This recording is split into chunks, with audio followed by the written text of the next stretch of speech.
Hello বন্ধুরা, good morning. কেমন আছো সবাই? আশা করি সবাই খুব ভালো আছো, আর আমিও ভালো আছি। আর সামনেই সরস্বতী পুজো, তোমরা সবাই এনজয় করো, আর আমিও তো এনজয় করবো। ভিডিও ঠিকঠাক দিতে পারবো না, এটা হচ্ছে প্রবলেম, কারণ আমাদের বাড়ির সামনেই পুজো। পুজো হলে মাইক টাইক বাজে, জোরে জোরে মাইক বাজে, তা আমি ভয়েস দিতে পারবো না, আমার ওই সমস্যা হয়ে যাবে। আর তাছাড়া পুজোর সময় আমার ভিউ হবে না, আমি ভালো করেই জানি, কারণ পুজোর সময় সবাই ঠাকুর দেখতেই ব্যস্ত। 3-4 দিন, ধরো সরস্বতী পুজো 3-4 দিন থাকে, তো সরস্বতী পুজোর সময় কেউ আর ইউটিউব খুলে কেউ ভিডিও দেখবে না, সরি। তো দেখি ভিডিও দেবো, যদি চান্স হয় অবশ্যই দেবো। তোমরা যারা দেখো দয়া করে রাত্রেবেলা অন্তত দেখো আমার ব্লগটা। আর আমার সরস্বতী পুজোর সময় কাজের চাপটা একটু বেশি থাকে, তার কারণ হয়েছে ননদের মেয়েকে শাড়ি পরিয়ে দিতে হবে, ননদিনীকে শাড়ি পরিয়ে দিতে হবে, তারপরে মানে জায়ের মেয়ে আছে, ওকেও শাড়ি পরিয়ে দিতে হয়। প্রত্যেক বছরই আমি ওদের সাজিয়েও দিই, আবার শাড়ি পরিয়েও দিই। তো এবার ওরা বড় হয়ে গেছে, তো এবার শাড়িটা পরিয়ে দিতে হয়, কিন্তু সাজুগুজুটা নিজে নিজে করে নেয়। তা আমার এক ননদিনী আছে, ছোট ননদ, কাকা শ্বশুরের ছোট মেয়েটা, ও আমার কাছেই সাজে। ও নিজে নিজেও সাজবে না, কারো কাছে সাজবে না, শুধু আমার কাছে শাড়ি পরবে, আমার কাছে সাজবে। তো ওকে অন্তত সাজিয়ে দিতেই হয়। এবার আমার রান্না বান্না থাকে, তারপর আবার ওই যে সরস্বতী পুজোর দিনকে রান্না বান্না করতে হয়, পরের দিনকে খাওয়া দাওয়া করতে হয়। মানে কি রান্না বলো তো, ওই যে পালং শাক, বাঁধাকপি, কড়াই সিদ্ধ, মানে গোটা সিদ্ধ যেটা বলে। তো সেই সব রান্না বান্না, কত রান্না থাকে সরস্বতী পুজোর দিন, প্রচুর কাজের চাপ থাকে। বড় ছেলের আবার স্কুলে ওকে নিয়ে যেতে হয়, বড় ছেলের খাওয়া দাওয়া থাকে স্কুলে পুজোর জন্য। ওদের তো স্কুলেই মন্দির আছে, তো ওখানে খাওয়া দাওয়া হয়, উনি একা যাবে না, আমাকে সাথে করে যেতে হয়, সে একটা কাজের চাপ। তারপরে সারাদিনে দুপুরের খাবারের রান্না, তারপরে আবার রান্না বান্না সেরে তারপরে আবার রান্না বসানো, ওই যে রাতের জন্য, রাতের না মানে পরের দিনের জন্য, পরের দিন তো রান্না করতে নেই, তো গাদা গাদা রান্না হয়, বাঁধাকপি অনেক রকমের ভাজা করতে হয়। তারপরে পরের দিন তো শিল পুজো হয়, আমাদের শিল পুজো আছে। তো এটা মনে হয় ওই সবার বাড়িতেই আছে, শিল পুজোটা সবার বাড়িতেই থাকে, আবার অনেকের অনেক বাড়িতে থাকেও না। তো যাই হোক, আমাদের বাড়িতে আছে। তো সরস্বতী পুজোর সময় কাজের চাপও বেশি হয়ে যাবে, আমি যে কখন ভিডিও এডিট করবো আমি সেটাই আমি জানি না, তো চেষ্টা করব ভিডিও দেওয়ার। আর আমাদের এখানে সরস্বতী পুজোর পর দিন একটা মেলা হয়, যেটা আমি আগের বছর একটা ব্লগ দিয়েছিলাম, মেলায় গেছিলাম। তো এই সরস্বতী পুজোর পর মেলা হয়, মানে বাড়িতে লোকজন আসে, তো তখন আর কি বলতো, ওই ভিডিও এডিট করা, বসে বসে ভয়েস দেওয়া মন চায় না, মনে হয় একটু ঘুরতে যাই, তারপর ঠাকুর দেখতে বেরোবো, রাতের দিকটা সন্ধ্যাবেলা বেরোবো, তাহলে কখন ভিডিও এডিট হবে জানি না, কখন কি করব। তো যাই হোক, বড় ছেলে আবার বলছে যে মা আজকে আমি স্কুলে যাব না, কারণ ওর সামনে এক্সাম, তো বাড়িতে পড়বে, এবার অ্যানুয়াল এক্সাম। এবার আমার বড় ছেলে এবার 5 থেকে ক্লাস 6-এ উঠবে, তো ওই জন্য আমি বললাম তাহলে থাক, বাড়িতে পড়াশোনা করবি, আর স্কুলে যেতে হবে। সামনেই পরীক্ষা, মানে সরস্বতী পুজোর পরপরই পরীক্ষাটা শুরু হবে। তো আজকে আমি সকাল সকাল ঘুম থেকে উঠে পড়েছি। কয়দিন এত কুয়াশা পড়েছিল, বাপরে বাপ, কুয়াশার জন্য সকাল সকাল ঘুম থেকে উঠতে পারতাম না, দেরি হয়েছে তো ঘুম থেকে উঠতে। তো আজকে আবার সকালবেলা ঘুম থেকে উঠেই দেখছি বাবা কি রোদ, আর বেশি রোদ হয়ে গেলে মানে বিছানায় শুয়ে থাকতেও ইচ্ছা করে না, উঠে পড়তে ইচ্ছা করে। এমনিতে ঘুম ভেঙে যায় আমার কোন সকালে, উঠতে ইচ্ছা করে না শীতের জ্বালায়, আর তারপর কুয়াশা থাকলে তো আর দেখতেই হয় না। তো আজকে ঘুম থেকে উঠেছি 6টার সময়, দেখছি যে বাবা কত রোদ, 6টার সময়তেই রোদের খা করছে। আজকে ওই যে সেই ধানগুলো, আজকের ধান প্রায় 5-6 দিন হয়ে গেল, সেই ধানগুলো আজকে রোদে দিচ্ছি। চাপা দেওয়া ছিল ছাদে, যে কুয়াশার জন্য ধানগুলো শুকোয়নি, তো তার জন্য ছাদে এসে আগে আমি ধানটা খুলে দিলাম। আজকে ওই বেলার মধ্যে শুকিয়ে যাবে, মানে পুরো রোদটাই খাবে না, 11টা 11:30টার দিকে ধানটা শুকিয়ে যাবে, কারণ রোদের জোর তো প্রচুর দিয়েছে আজকে। তো 2-4টে জামা কাপড় গুবলু সোনার ছিল, তো নোংরা না, মানে একটু জল কাঁচা করে রেখে দিলাম। দুপুরের দিকে যা আছে সব নোংরা, সেগুলো আমি কাচবো রান্না বান্নার শেষে। এখন সকালবেলা তো এখন দেরি হয়ে যাবে, গুবলু সোনাও ঘুমোচ্ছে, ওদিকে আমার বড় ছেলেও ঘুমোচ্ছে, দুজনকেই ডাকবো। দেখো স্কুল যায়নি তবুও ঘুমাচ্ছে। আমি বললাম ঠিক আছে, স্কুল যাবি না যখন তাড়াতাড়ি উঠে পড়াশোনা কর। বললো তুমি আসো, দিয়ে তারপরে একসাথে চা খাবো, খেয়ে তারপর আমি পড়তে বসবো। তো আমি এই যে বাসি কাজ সব কমপ্লিট করে জামা কাপড় দুটো কেচে দিয়ে আগে ভাতটা বসিয়ে দিতে এলাম, কারণ আমার দেরি হয়ে যাবে ভাত না বসালে, তাই জন্য আমি ভাতটা আমি বসিয়ে দেবো, তারপরে গিয়ে চাটা খাবো, গুবলু সোনাকে খাওয়াবো। গুবলু সোনা ঘুমোচ্ছে, এখন আমি ডাকিনি।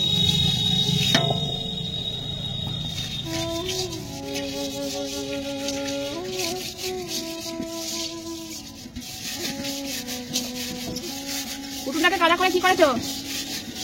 হ্যাঁ, উনাকে কাদা করে তো কানে তোমার নাতি পড়ে যাবে না জানো না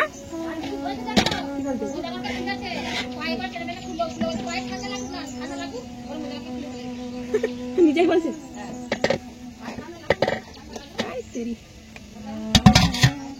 তুমি উঠোনটা কাদা করেছো কেন আগে বলো শুকাবে না খেলা করবে এসে কাদা মাদা করে দুপুরবেলা ধুয়ে দিতে পারতে তখন আর খেলতো না ওখানে রোদ হয় না শুকাবে না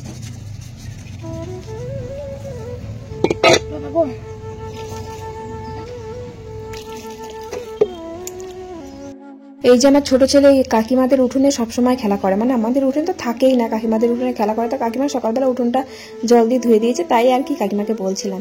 আর আমাদের উঠোনটা দেখছো তো ইট দিয়ে বাঁধানো, আমাদের উঠোন পুরো মাটির ছিল, একদম পুরো মাটি ছিল। তো বর্ষার সময় না খুব কাদা হতো, এবার ধূপধাপ করে সব পড়ে যেত, প্রচুর শ্যাওলা জমতো। আর শ্যাওলা এমনি তো মাটিতে কাদা হলে পরে স্লিপ হয়, তারপরে শ্যাওলা হতো দিয়ে, তার জন্য ইট দিয়ে বাঁধানো হয়ে গেছে।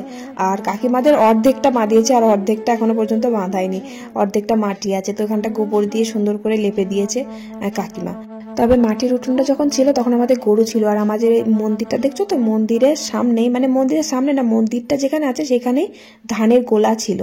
তো আমার বিয়ের পরই ধানের গোলাটা পিছনে নিয়ে যাওয়া হয়েছিল, কারণ ধান সিদ্ধ করে গোলার মধ্যে আগে রাখতো। তো এখন তো বস্তায় করে ভরে ঘরে রেখে দেওয়া হয়। আগে কিন্তু আগেকার মানুষ, এখন অনেক জায়গায় আছে বাড়িতে বাড়িতে ধানের গোলা, আমাদেরও ছিল ধানের গোলা, ধানের গোলার মধ্যে ধান রাখা হতো। তো তারপরে পিছনে রাখার পর ঝড়ে একবার ধানের গোলার মানে উপরটা, মানে মাথাটা পড়ে গেছিল ঝড়ে। তারপর থেকে ধান আর ওই গোলার মধ্যে রাখা হয় না, বস্তায় করে রেখে ঘরে রাখা হয়। দেখো দুধ পুরো ফুটে গেছে, ফুটে ফুটে একটুখানি হয়ে গেছে।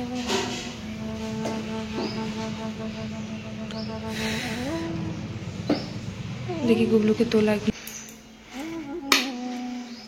ও গুবলু, গুবলু, ও গুবলু।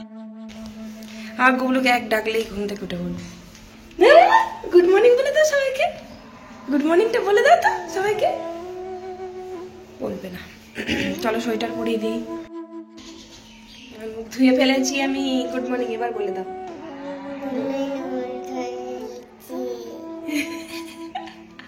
একটা হামি দিদা আমায়, একটা হামি দিদা আমাকে ভালো করে।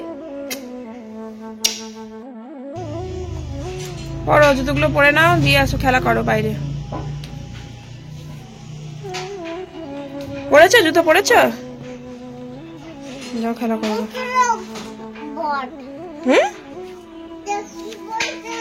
গুবলু সোনাকে খাওয়ালাম, খাইয়ে দিয়ে নিচে চলে এলাম। আর আমি চাটা খাইনি, অনেকটা বেলা হয়ে গেছে, এত বেলায় আর চা খেতে মন চাইলো না, কারণ এই ভাত হয়ে যাবে, আবার 10টার সময় ভাত খেয়ে নেবো, ভালো লাগে না চা এত 9:30টার সময় চা খেয়ে তারপরে আবার 10টার সময় ভাত খেতে ইচ্ছা করে না। তো এই যে দেখো ভাতের চালটা ধুয়ে দিয়েছি আর কটা সিম ভাতে দিয়ে দিলাম। এই সিম ভাতে আমার শ্বশুর মশাই প্রত্যেক দিন খায়, খুব ভালোবাসে সিম ভাতে দিয়ে ভাত খেতে। এই যে এদিকে এলাম, সিম পাড়তে আসিনি, উচ্ছের পাতা তুলতে এলাম। কত সিম হয়েছে, আর ভালো লাগবে না উচ্ছে তো হচ্ছে না, আর উচ্ছে ভালো লাগে না খেতে। কয়েকটা উচ্ছের পাতা আছে এখানে, দেখা যাচ্ছে না কিন্তু আছে। উচ্ছের পাতাগুলো আজকে বেগুন দিয়ে ভাজা করবো, খুব ভালো লাগে, দারুণ লাগে খেতে।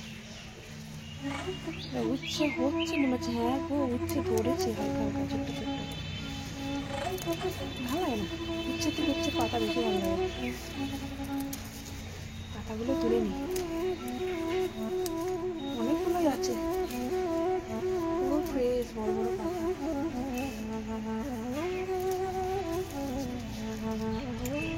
থকা থকা সিম হয়েছে দেখেছো, শুধু এই না, মানে সারা উপরটাই সিমে ভর্তি হয়ে গেছে। আর গরম পড়ে গেলে আর সিম খেতে ভালো লাগবে না। কত খাবো রোজ রোজ, ভালো লাগে কত খেতে। এই দেখো অনেক হয়েছে, নিচ থেকে দেখাচ্ছি, ওপরে যে কত আছে তার ঠিক নেই। আবার ওই দিকের গাছেও আছে কাতা। উচ্ছের পাতাগুলো তুলে নি।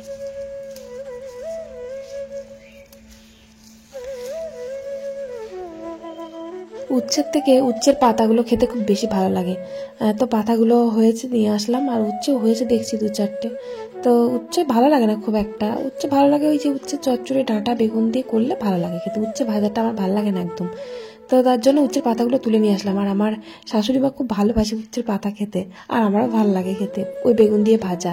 তো তুলে নিয়ে আসলাম, দিয়ে ফুলকপি ছিল, সেই ফুলকপিগুলো কেটে রাখলাম ভালো করে একটু, ওই ফুলকপিগুলো বড়া করবে। এর আগের দিন করেছিলাম ফুলকপির বড়া বেশ মুচমুচে হয়, ভালো লাগে খেতে। তো ফুলকপিগুলো ওই কটা ছিল সব বেছে বেছে কেটে রেখে দিলাম। অনেকগুলো ফুলকপি বাঁধাকপি কাঁদা নিয়ে এসেছে, ভালো লাগে না, তো বড়া করব। আর এই যে দেখো এবার রান্নার জোগাড় নেই, যেটা পারছি হাতের কাছে তাড়াতাড়ি করে ফটাফট কেটে নিয়ে রান্না করে নিচ্ছি, কারণ উনুন কামাই দিয়ে লাভ নেই, রান্না করতে করতে আমারই বেলা হয়ে যায়। আর ওই ফুলকপিটা তো ছোট্ট ছোট্ট করে কাটতে হবে, তারপরে পেঁয়াজ দেবো, পেঁয়াজটা কাটতে হবে, মাখতে হবে বেসন দিয়ে, দেরি হবে। তাই জন্য ওই যে উচ্ছের পাতাগুলো তুলে নিয়ে আসলাম না, উচ্ছের পাতাগুলো ফটাফট 2-4টে বেগুন কেটে নিয়ে ভেজে নিলাম তাড়াতাড়ি।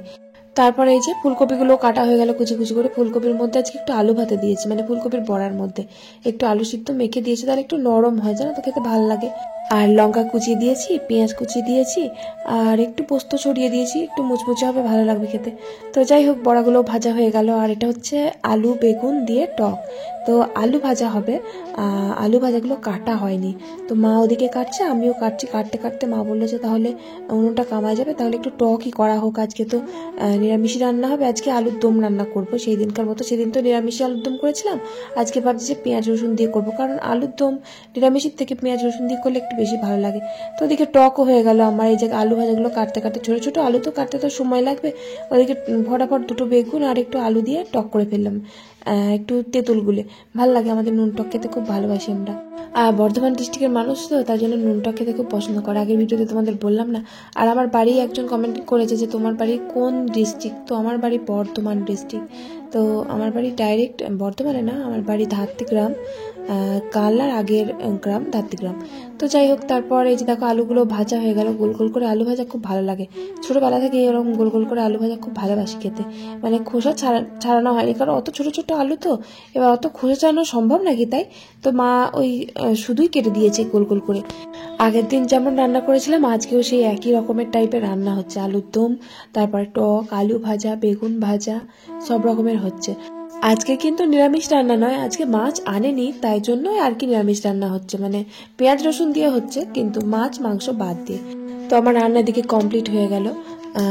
ওই যে উচ্ছের পাতা বেগুন দিয়ে ভাজা করলাম, তারপরে বেসনের বড়া বলতে ফুলকপির বড়া, আর কি করলাম, ডাল করলাম একটু, আর টক করলাম, গোল গোল করে আলু ভাজা করলাম, আর ওই ছোট্ট ছোট্ট আলুগুলো দিয়ে আলুর দম করলাম মটরশুঁটি দিয়ে। পেঁয়াজ রসুন দিয়ে করলে বেশ ভালো লাগে খেতে, আমি আজকে পেঁয়াজ রসুন দিয়ে করলাম। আগের দিনকেও করেছিলাম কিন্তু অতটাও ভালো লাগছিল না, মানে আগের দিন তো পেঁয়াজ রসুন দিইনি, তাই জন্য খুব একটা ভালো লাগছিল না। তো রান্না কমপ্লিট করে যে কড়াই মাজতে বসেছি, কড়াই আজকে কিছুতেই উঠছে না, এই যে ধারগুলো সব কামড়ে লেগে রয়েছে, কারণ ভাজাভুজো একটু বেশি করে করলে না ওই সাইড দিয়ে যখন তেলগুলো পড়ে ওই কড়াই চিপকে লেগে যায়, এই বাটিগুলো খুব কষ্ট হয় মাজতে। আর আমাদের কড়াইটা না খুব ছোট, মানে রান্না করতে খুব অসুবিধা হয়। আর একটা বাজারি সাইজের কড়াই আছে, মানে এর থেকে একটু বড়, ওটা আবার একদম তলার দিকটা না একটু ফেটে গেছে, দিয়ে তেলগুলো সব গড়িয়ে গড়িয়ে পড়ে, দিয়ে আরো মাজা যায় না, ওটা আবার আরো কষ্ট হয়। আর একটা কড়াই আছে যেটা কিনা সব থেকে বড়, ওটা আবার লাগে না, অতটা বড় কড়াইও লাগে না, তাই জন্য এই ছোট কড়াই রান্না করি। কড়াই একটা নিতে হবে, কড়াই একটা খুবই দরকার, মাঝের সাইজের একটা কড়াই যেরকম আমাদের ছিল আগে ওরকম একটা নিয়ে নেব। তো যাই হোক তারপরে রান্না বান্না কমপ্লিট করে উপরে এসে কুবলুকে চান টান করিয়ে খাইয়ে দিলাম, মায়ের কাছে বসে আছে ছাদে। আর আমি এই যে কাপড় চোপড়গুলো কেচে নিয়েছি, খুব রোদের জোর দিয়েছে তো, তাই আজকে অনেকগুলো জামা কাপড়ই বার করেছি। এখন প্রায় 1টা মতন বাজে, এখন এত বেলা হয়ে গেছে তবুও রোদের জোর প্রচুর, বসে থাকতে পারছি না, মানে বসে কাচতে পারছি না, এতটাই রোদের তাপ। আর এই গরম পড়ে গেলে তখন আমার খুব কষ্ট হবে, কাচতে পারবো না, সকালবেলা করে কেচে নিতে হবে, কারণ রোদে তো বসে বসে কাচতে পারবো না, সেই মাথা কপাল পুড়ে যাবে একদম।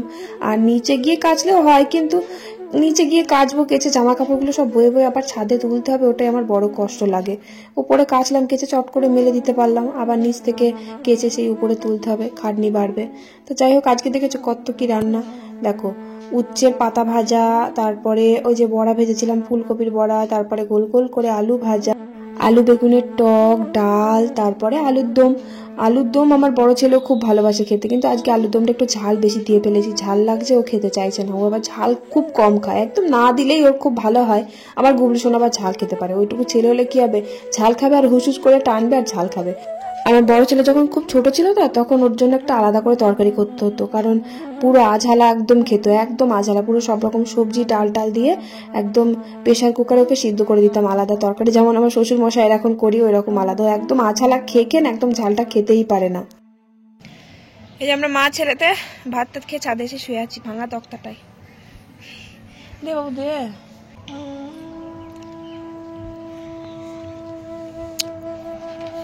বলতে বল যা ঝেড়ে রোদ দিয়েছে, দুদিন কুয়াশা হয়েছে বেলা 1টা অব্দি। মাগো আজকে যা রোদের জোর দিয়েছে, ভাঙা তক্তায় শুয়ে আছি, ভেঙে গেলেই গেল। তক্তাটা ভেঙে আমার বর বলেছে আর জাল দিয়ে দেবা, আমি ভাঙতে পারি বলতো। তারপরে আবার ছাদে সেখানে একটু বসা হয়, তক্তাটায় যবে ভেঙে যাবে যাবে, তাই না?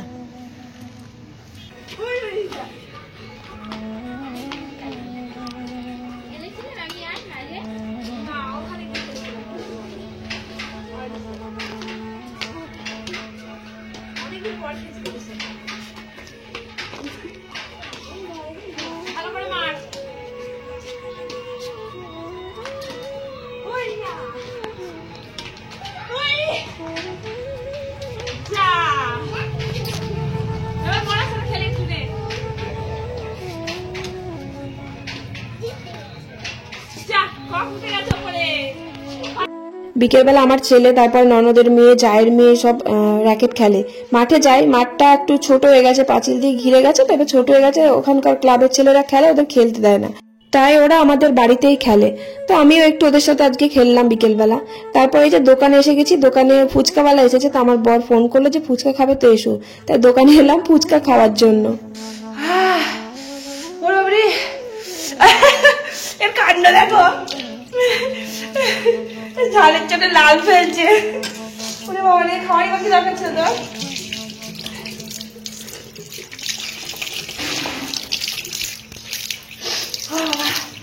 সত্যি খুব ঝাল, আমিও খাই ঝাল ফুচকা, ফুচকাটা খুবই ঝাল ছিল।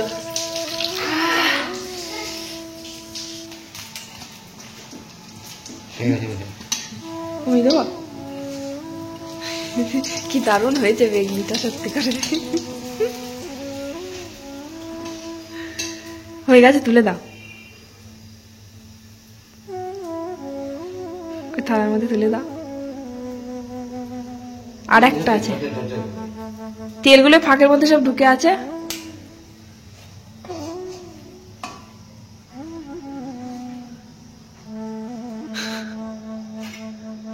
অনেক হয়েছে, আর ওটা আর একটা আছে, দাও আমাকে, দাও দিদি, তুমি যা করবে করবে, যাও আমি এটা দিয়ে দিচ্ছি, যাও মুড়ি মাখি তাহলে। ওই যে দোকানে ফুচকা খাওয়ার জন্য গেলাম, কিন্তু এত ঝাল লেগেছে বেশি ফুচকা খেতে পারলাম না, তো খুব খিদে পেয়ে গেছে। তো আমার বর বললো তাহলে দুটো গরম গরম বেগনি ভাজো, তা দুটো বেগনি ভাজতে গিয়ে গরম তেল ছিটকে একদম চোখের উপরটাই আর কপালে এত জ্বল ছিল কি বলবো। আমার বর আবার লাস্টে একটা বেগনি ছিল দুটো, ওটা আবার ও ভেজে দিল। তা ওই বেগনি দিয়ে দুটো মুড়ি খেলাম। 8টা 10-15 বাজে, আবার রাত্রেবেলা রুটি হবে, বেগুন ভাজা হবে, সবাই আজকে রুটি খাবে। তো চলো আজকের ভিডিও আমি এখানেই শেষ করি, ভালো লাগলে একটা লাইক করে দিও, আর প্লিজ একটা কমেন্ট করে দিও। চলো আজকের মতো টাটা, বাই।